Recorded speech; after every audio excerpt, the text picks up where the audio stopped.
Is the screen visible?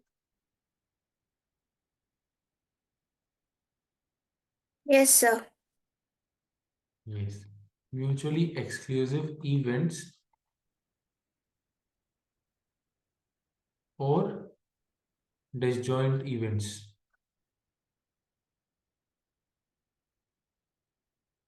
are those events in which if it's different, if event A occurs, let's say if event E1 occurs, then E2 won't occur simultaneously. Here, the occurrence of one is ruling out the possibility of other. Okay, if E2 occurs, if event E2 occurs, then E1 event shall not occur, won't occur simultaneously. Let's take an example. If we are tossing a coin, okay? If we are tossing a coin, the event of getting a head is mutually exclusive with getting a tail. Why? Because E1 and E2 will not exist simultaneously. Because whenever a coin tosses, whether it lands on head or tail, they cannot happen simultaneously in the same space and time. Okay, that's what mutually exclusive events are. When event one rules out the possibility of other event. Event one occurrence and event two occurrence are disjoint sets. Is that clear, everyone? That when we toss a coin, head and tail cannot come simultaneously. So that's a mutually exclusive event. One event is getting a head, other event is getting a tail. Clear?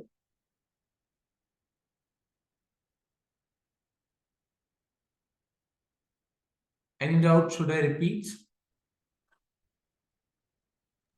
Any No, sir. doubt? Let's go back. What we were discussing earlier was independent events. When event one's occurrence and second occurrence were not dependent on each other. Okay? Were not dependent on each other. The occurrence of one and the occurrence of second event do not interfere each other's occurrence. Whereas in the case of mutually exclusive events, when event 1 occurs, then E2 shall not occur. And if E2 occurs, or if E2 occurs, then E1 shall not occur. That's the condition.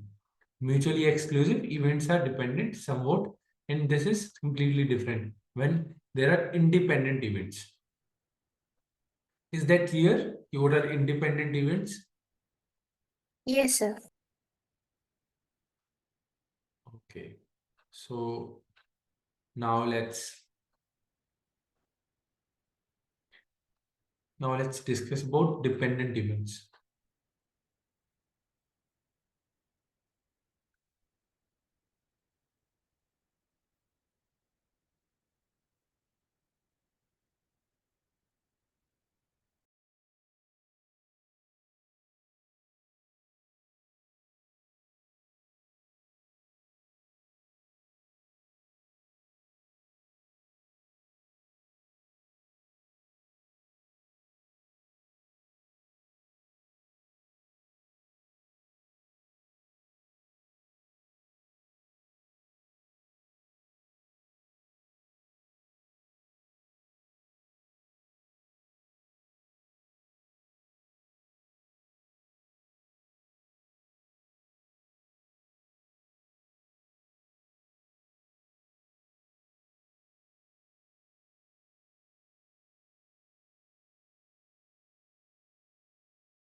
Okay, so this time we are going to discuss about dependent events.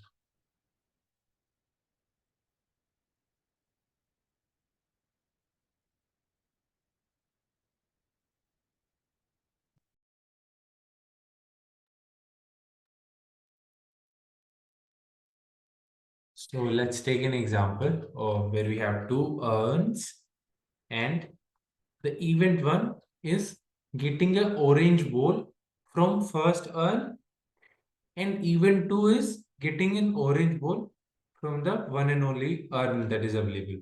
Let's delete the second urn from our database. There is only one urn that we are referring to. Okay. Now let's discuss the possibility of event first occurrence getting an orange bowl from urn. So how many bowls are there in total? Three. How many favorable outcomes? How many bowls we not need? Two orange bowls. So that's the possibility of event one. Now, in two out of three cases, we will be able to find out an orange bowl. So let's say probability of even has taken place and even has taken place.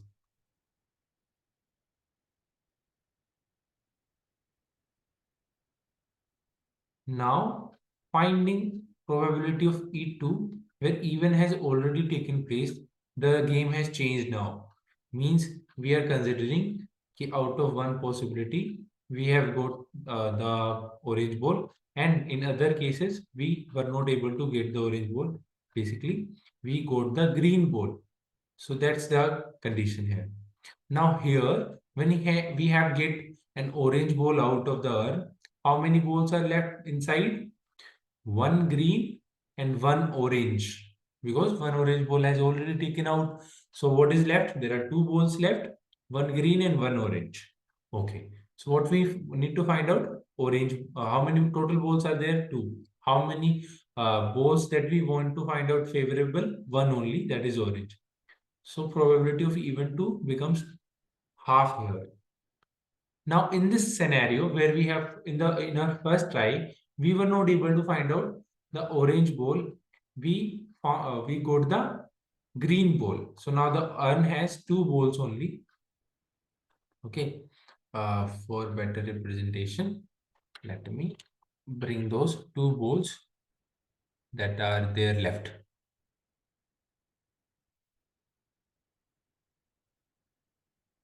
So these two balls are here inside the urn after we have got the green ball out. So this time the probability of second event when we will try second time to get an orange ball. How many total balls are there inside? Two. How many of which color do we want? Orange. Two. Now this is a certain event. Now I would like you to see that how the probability of event second has changed about on based on the occurrence of event first, right? So that is how we say that event one and event two are dependent on each other. Okay, event one and event two are dependent on each other.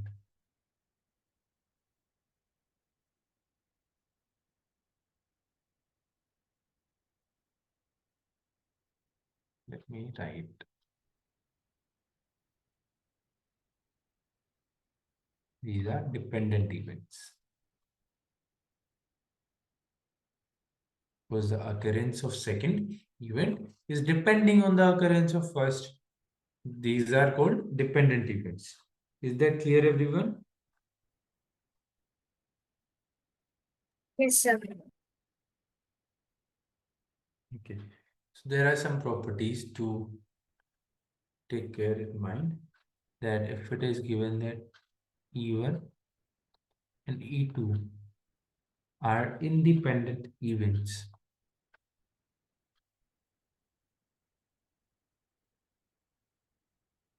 then E1 and E2 bar are also independent events.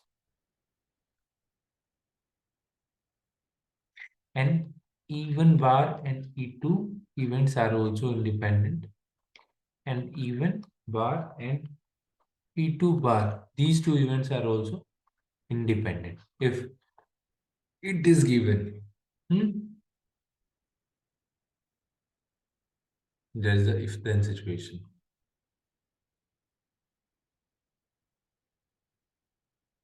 Clear? Is there any doubt in understanding what is E1 bar or E2 bar? Basically, known occurrence of E2 second is E2 bar. Similarly, we are representing any known occurrence of any event by applying bar. Okay, clear? Yes, sir. Now let's discuss about exhaustive events.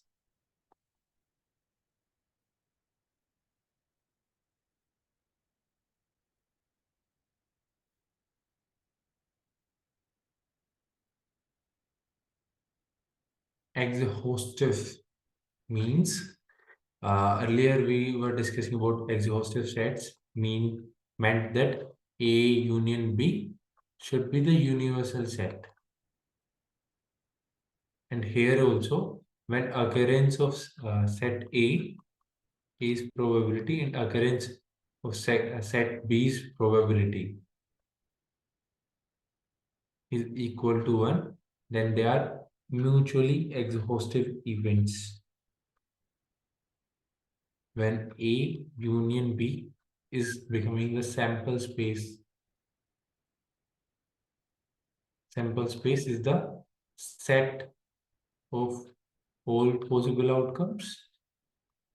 So the all possible outcomes of set A and B are covering the all possible outcomes whichever there is in the sample space.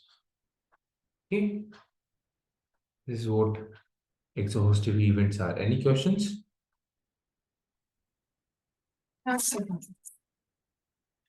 If there are two exhaustive events, we can apply this formula to find out the probability of the other if we know of one.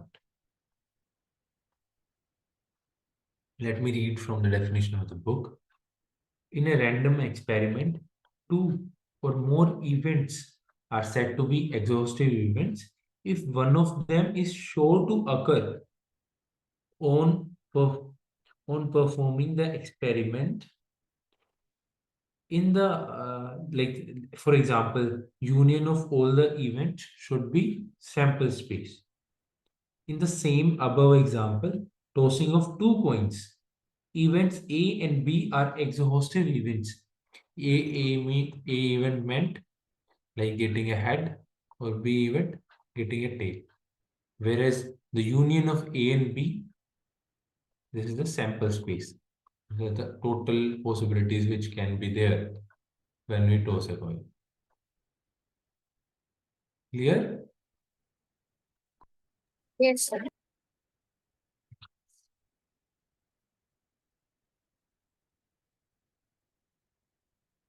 Okay. So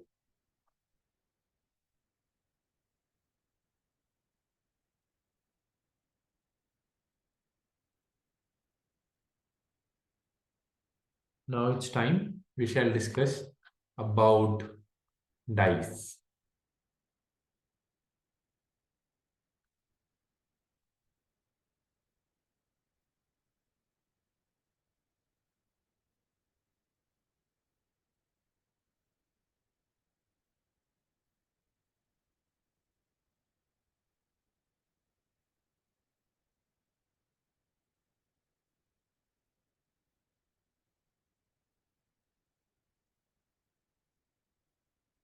Can anyone tell me how many faces do a dice have?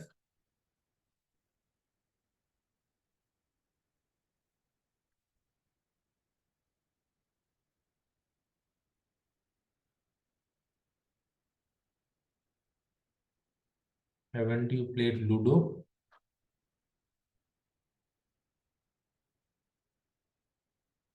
This is a dice having 6 faces, and on each and every face there will be a number written. Mostly dots in forms of dots. Okay, numbers in forms of dots. Let's say 1 here and 6 there, 2 here, 5 here, 3 here, and 4 on this face, side face, 6 on the back face. Okay, so a dice has 6 faces. Is that clear? Has everyone seen dice? Yes, sir. So if we throw a dice,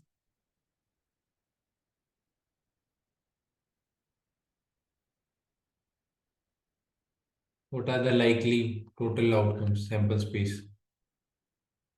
1 can come, or 2 can come, 3 number can come, 4 number can come, or 5 or 6. Uh, what I'm referring to is whenever we throw a dice, then the number which is on the topmost face is considered as the result of the dice. Okay, what is the result of this dice? 5. Okay, this is sample space throwing a dice. 6, uh, 6 total possible outcomes. Now let's discuss about throwing 2 dice.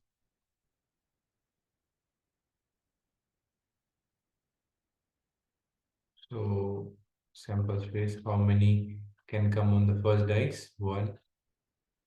Let's say if 1 is coming on the first die only, and second on second, 1 can come, 2 can come, 3 can come, 4, then 5, and then 6. Second can also come on the first.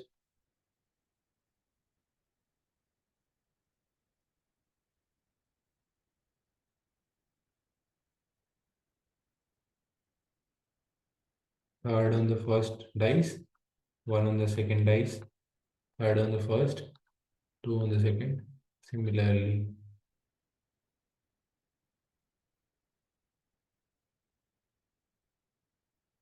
sorry.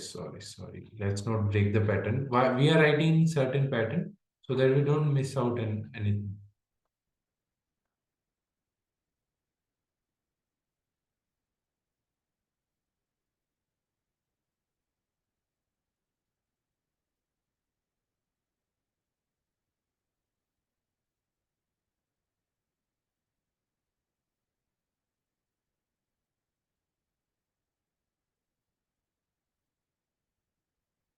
So basically, first calculate how many total possibilities are there, the cardinality of sample space.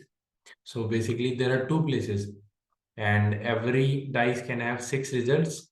So 6 square, basically 36 total possible outcomes. Okay, let's write all 36 elements. 4 on the first on the first, 5 or 6. Okay, now 4, 2, 4, 3, 4, 4, 4, 5, 4, 6.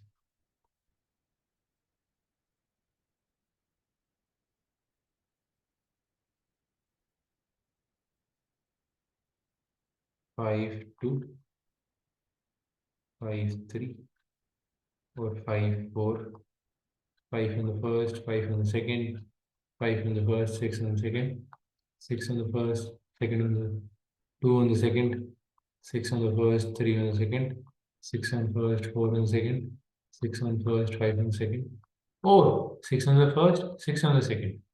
These are all possible outcomes when we throw 2 dice simultaneously. When we throw 2 dice simultaneously, these are all the possible likely outcomes. Okay, how many they are? 36 in them. So if it is mentioned that if you throw 2 dice, what is the possibility of getting a sum of 9 from the numbers of the dice? So 9 can come when we add 3 and 6. So let's calculate here also, here only.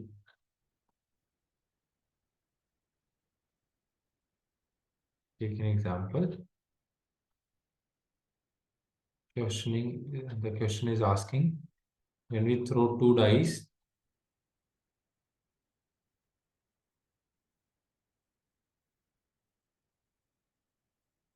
then what is the possibility of getting a sum of 9 from the outcomes of two dice? So let me clear it.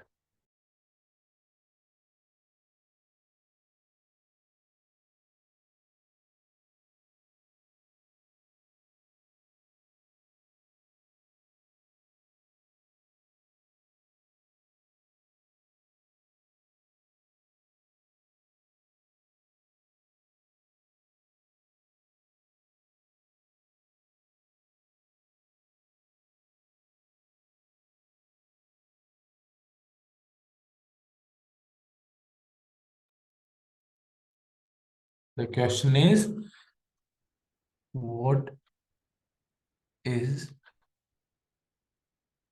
the possibility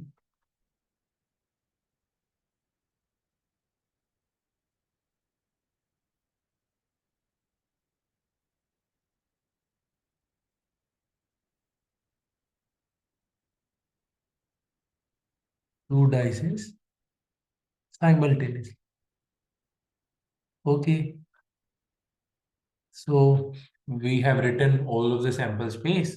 Let's find out when is the sum becoming 9. So 1 plus 6, the maximum sum is 7. So with 1 it cannot happen. With 2 it also cannot happen. With 3 it can happen. 3 and 6. Here the sum is becoming 9. 4 and 5, the sum is becoming 9. 5 and 4, the sum is becoming 9. 6 and 3, the sum is becoming 9. We have also recognized a pattern. They are all in this array anyways. How many total favorable outcomes are there? 4. How many total outcomes are there in the sample space? 36. So the probability of event that we needed to find out is 1 upon 9, which will be our correct answer. Any doubts, anyone? This is how simple it is if you first understand what is sample space, what is the particular event.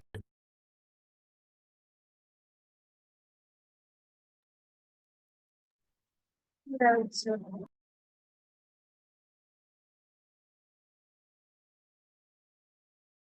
Great. And we have not to like write this sample space every time. I just written it for your imagination. Otherwise, you can also imagine the sample space in your brain that when the sum can become 9, just switch off our brains and think कि when the sum can become 9. 1 plus 8 can become 9, but 8 cannot be a possible outcome on on any dice. 2 plus 7, 7 is also not possible. 3 plus 6, yes, 3 is possible, 6 is possible, 1. And 4 plus 5, okay, this is also 4 and 5 both are possible. 5 and 4, okay, both are possible. 6 and 3, both are possible. 7 and 2, no. Furthermore, there will be no any possibilities. So only 4 cases are there out of 36. 4 by 36, 1 by 9 is the answer. That's how easy it is. Clear?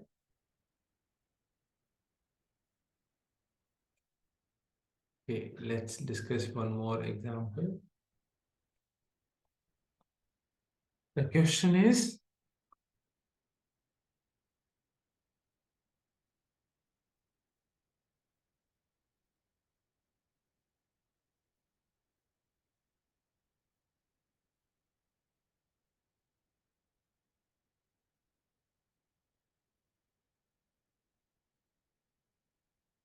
an ordinary unbiased dice is thrown. The probability that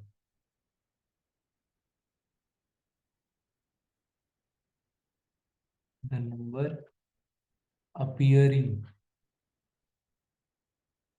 on the dice is greater than 3 is, we have to find out. We have given it some options. Okay, so let's solve the question. So if a single dice is thrown, so what is the sample space? 1, 2, 3, 4, 5, 6. Okay. We have to find out the probability of event when we will get the outcome more than 3. Okay. So total possible outcomes 6. How many likely? We have to find out greater than 3 means not 3, greater than 3, this, and this. So how many favorable outcomes are there in the sample space? Anyone? How many favorable outcomes are there?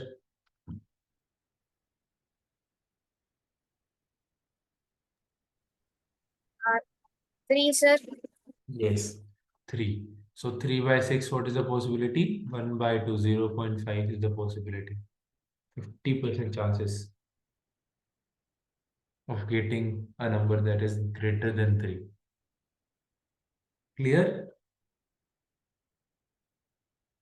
Yes, sir. Okay. There's one more example. Let me type it one this time.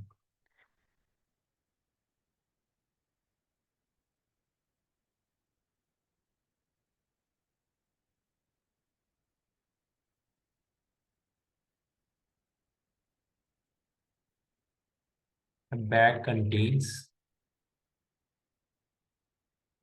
3 white, 3 black, and 2 red balls, respectively. Respectively. One, wait a minute. One by one,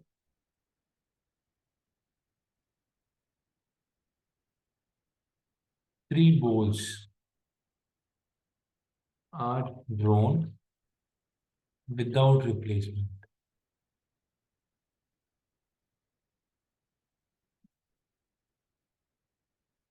Without replacement, without replacing them. The probability that the third ball is red, or the third ball being red, is, we have to find out. Okay. So before that, before moving on to this question, let's go back and discuss one more scenario. Way back in our, not way back, we have just discussed permutation combination chapter. When there were dependent, or how should I put it, dependent events. So the fundamental principle of counting said to us that we should multiply the number of ways when it was dependent. Okay, so when the we have to find out the probability of all of the event of like getting an orange.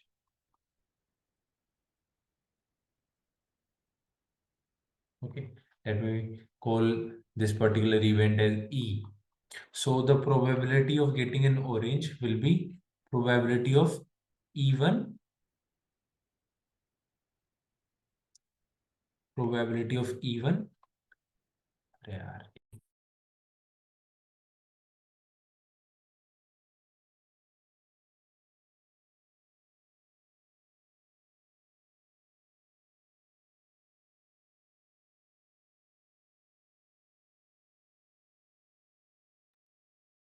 So probability of E1 into probability of E2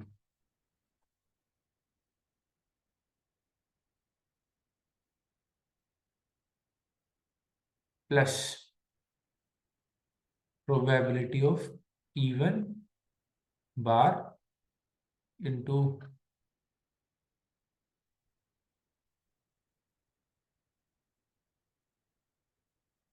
wait a minute here.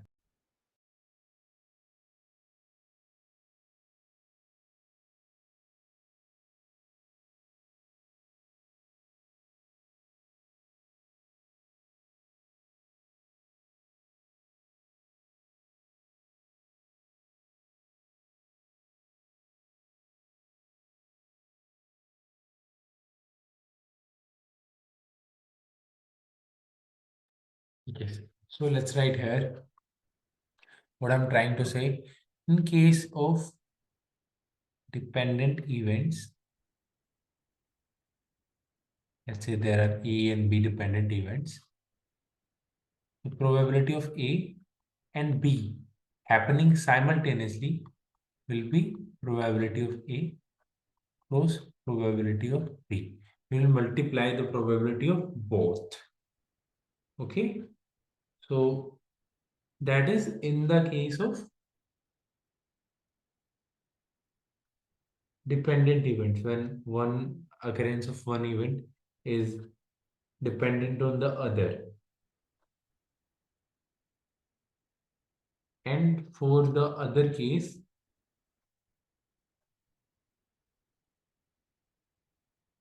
but I guess I'm taking it otherwise. It is for the independent events. When events are not dependent on each other, then the occurrence of both A cross A intersection B means both of the events are happening simultaneously. Then probability of A can get multiplied with probability of B. And also some points are needed to be keep in mind that event A and B happening together, the probability of event A and B happening together will be written as P intersection B, and probability of event A or B happening, one of the event, is probability of A union B, which further can be written as probability of A event plus probability of B event minus of probability of A intersection B. Now you will not be able to understand what is A and what is the difference between probability of A or B and probability of A. We'll understand it now in this example. When a bag contained three white, let's assume this is a bag, three white, three black, and two red balls. One by one, three balls are drawn. So let's consider the withdrawal of first ball. So, and we have to find out that the what is the probability of third ball being red. So we have to assume scenarios, second ball and third ball. The third ball has to be red. Okay. So first ball can be white, or it can be blue, or it can be red. The second ball can be red, it can be blue, it can be white also. This can also be become any ball. Okay. Now let's make pairs. Now let's make pairs. And we have to make, like, there are three withdrawals, so three places for that. Now for the third ball, now for the first ball, let's say it is for sure that red is going to come out here. So there is only one possibility. And here, how many cases can be? Red can come out.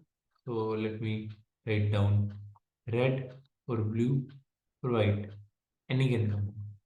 There are three chances, three choices. For the first place, how many choices are there?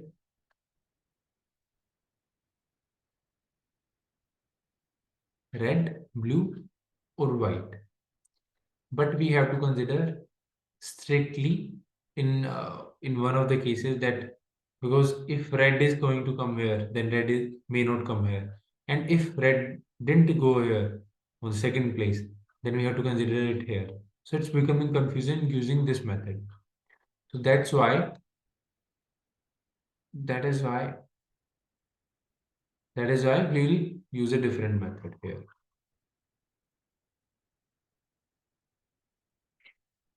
We'll have to consider different scenarios this time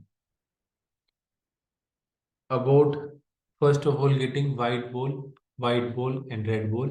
We'll write them all using our pens, or white ball, or which is that black ball and red ball. Or it may also happen that black and black balls are withdrawn, the first and second, because there are three black balls. No? They can come twice. And it may also happen white ball, red has come twice, or black, white, or red has come. Basically, the point is third ball will be always red as per our favor. Okay, that is what we are discussing about. Or these are all scenarios. We are discussing all the scenarios which can happen. Or let's think for men more. What can happen is WB, white and blue. This can also happen, but this has already, we have already written this. Okay, let's ignore. BWR happened. RR, we have written WRR. Let's write BRR also. Now WRR. So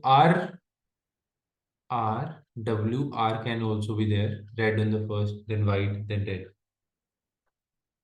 And RWR or RBR can also be there. So these are total scenarios. Four. 1, 2, 3, 3, 6, and 2. 8 scenarios are there. Okay. Now, withdrawing white ball or black ball. Let's individually find the probability of getting a white ball. Probability of getting a white ball out of this jar on the first. On the first is 3 out of total balls are 8. So these are 3 by 8 when W is there on the first. When we are withdrawing the first ball, so to withdraw a blue ball, it is 3 by 8, or for red, it is 2 by 8. When we are only discussing about the first ball, about the second, it depends. On what it depends, कि which ball was the earlier. Because if white ball has already drawn, then there will be less white ball inside the bag. So that's what it's going to change. Let's if there is or in between, so basically we are looking for the union. So we can add the probabilities. So we'll write it like this: probability of WWR or probability of WBR. WBR means getting white ball on the first, black ball on the second, and red ball on the third time, like this, or BBR. So basically you have got the point, right? So let's do it on the next page. It is little complex, but if you understand it, it is going to make your concept. Or white ball in the first, then blue, then the red ball.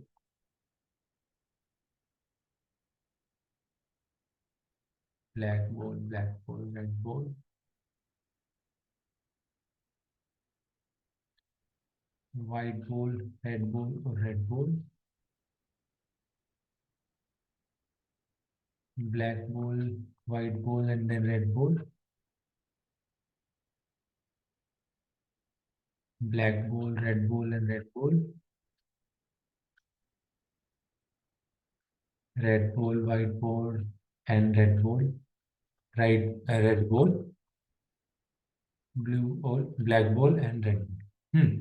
So keep this thing in mind. P1 E2 will be equal to, when even and E2, we're writing AND here. So P1 even into P1 E2. There's a formula. Only when even and E2 are independent events. Okay, their occurrence do not change, do not interfere the occurrence of each other. They are independent events. Here they are somewhat independent, but also changing its possibility, but not affecting earlier's event. Okay, so we can PW into PW into PR, but here they are dependent events. So the possibility of withdrawing the first wall and it has to be white.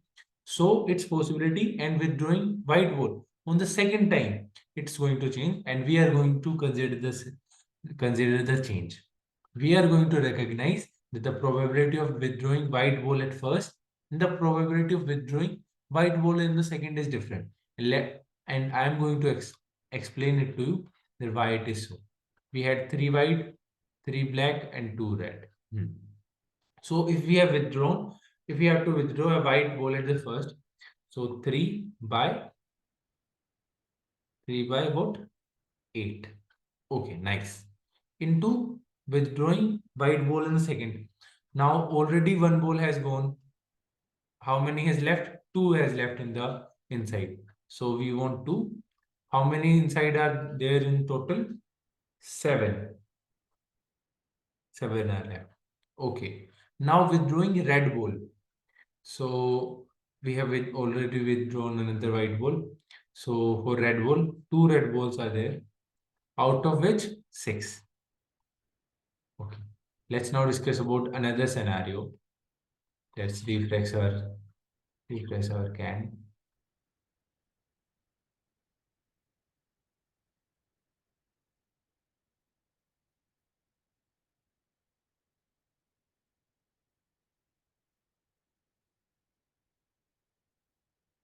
Oh, time is up. Time is up. Sorry, everyone. Time is up. We have to conclude the class. Okay. We'll discuss the question later. Okay. I'll also share the screenshot of the solution in the group. You may also read from there. Okay.